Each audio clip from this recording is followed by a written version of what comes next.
Hi and welcome to our FPL video. It's our first draft team for game week 1. So let's just get right into it. First of all, here's the team. So basically, I've gone for 3 set and forget defenders, a cheap as possible bench, and basically 2 captain options of Salah and Haaland, with Salah captain in the first game with Ipswich away. So in defence, I've gone for Sanchez as goalkeeper. He's really just a placeholder for a 4.5 keeper, which I'll decide on later on probably. There's only really Palace or Forest as alternative 4.5s that I'm interested in. Sanchez has been said he's number 1 at the moment, but I know Chelsea are looking for another keeper because the keeper, in terms of possession and build-up, is very important in Maresca's system. Chelsea weren't great defensively last year. They were 10th in XGA against and 12th in goals conceded. But I think a new possession-heavy system for Maresca will actually make them better defensively. So I'm quite hopeful. Also, they had a lot of injuries last season, so if they can have a more injury-free squad, then I think they could be a far better defensive team. Next, I've gone for a set and forget defence with the top 3 defensive teams of last season. Both Man City and Liverpool have reasonable fixes to start with. A lot of people have really gone off and not put Arsenal defenders in just because of their tough fixtures to start with. But for me, they were the best team defensively by miles. They were first in clean sheets with 18, with 13 being the next best team. They were first in XG against, first in goals against, and despite people thinking that the fixtures are bad, they got clean sheets last season against Man United, Chelsea, Brighton, and Manchester City. So I have total confidence that they can get clean sheets against anyone. So with that set and forget defence, I've then gone for 2 very cheap 4.0 midfielders, defenders. I don't really like having a lot of points on the bench.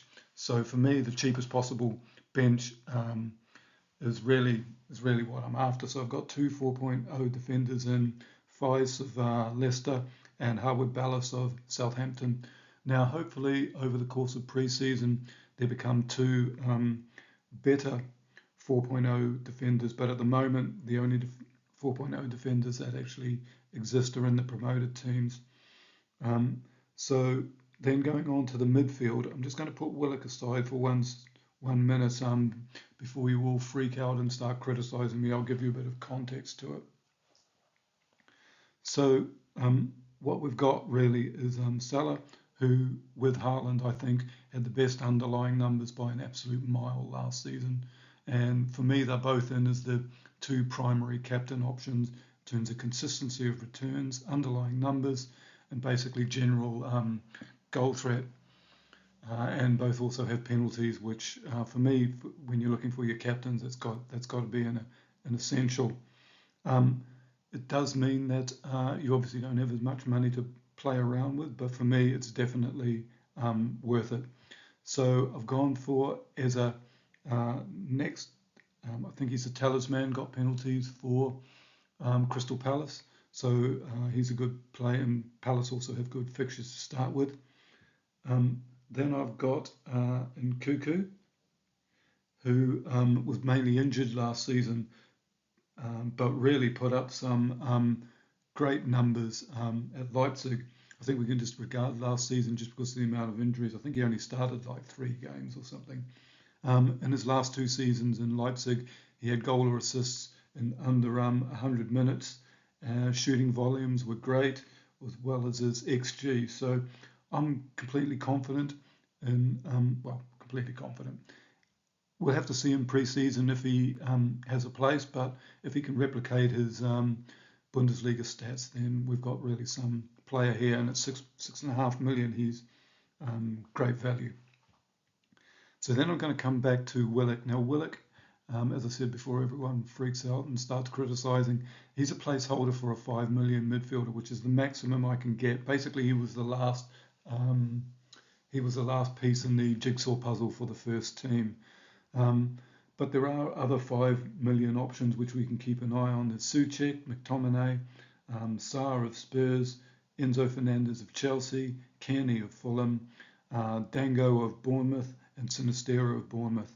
So they're all options, and hopefully we'll see somebody come out during pre-season who holds down a place and looks good. I mean, Willock, I believe he is a player that's valued by Howe, but last season was destroyed by injuries, and really he never really got enough of a momentum during the season. But remember, he is just a placeholder, and we'll see really how things go. I mean, it's worth mentioning that the whole team could actually change over the course of pre-season depending on various things that happen. So my other midfielders, just 4.5 million, Winks of Leicester. There's only Leicester and Luongo of Ipswich for me, really, that are the nailed 4.5 million midfielders at the moment. Again, we have to hope that something comes out over pre-season. And there's a guy at Palace called Franca who has attacking potential to be a really good 4.5. But what you're looking at with this structure is that you've basically got 4 players in Willock, Winks, Fives, and Harwood Ballas for one position. So when you've got 4 players for one position, one of them is bound to have a good fixture. And then if during pre-season in those positions and value, if other people come forward who are actually better than these guys, then really, you've solved your problem without spending a lot of money. I'm totally against having a large bench. People say, yeah, you can rotate fixtures and get the best fixtures. For me, it's just money wasted having money sitting on the bench each week. And obviously football is such an unpredictable game that you never really know what's going to happen in a one-off game. So for me, I don't like having any money on the bench. So then I'll go to the forward. Isak for me had the underlying numbers only second to Haaland for forwards. And with the good fixtures is an absolute essential. I've already talked about Haaland and my belief in having him in the team.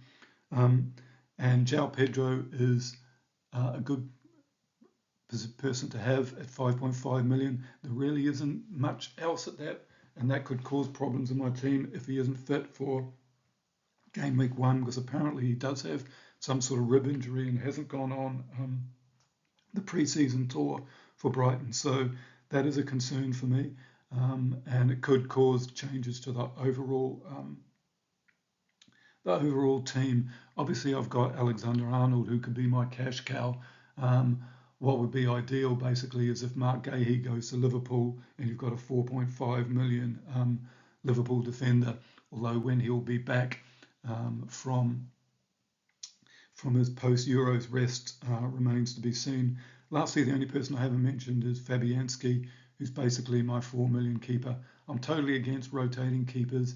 You know that eventually you're going to have an 11-pointer keeper on the bench at one stage. So I'm not particularly interested in have a 4 million playing keeper on the bench.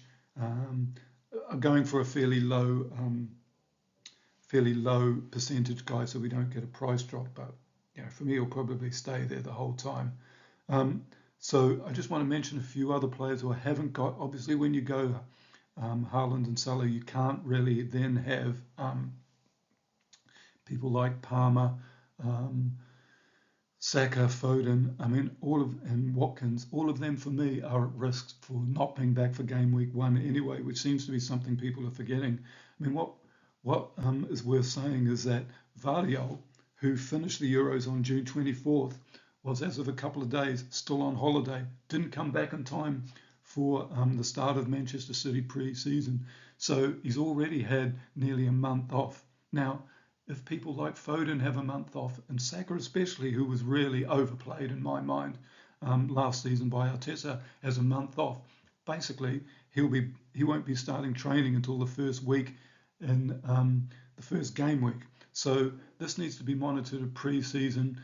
In terms of Foden, we will get a really good sign as to whether he's going to be playing, because Man City, Man United is the Community Shield. So that will mean we'll be able to see what should be the game week 1 team for Man City and Man United, which will be useful.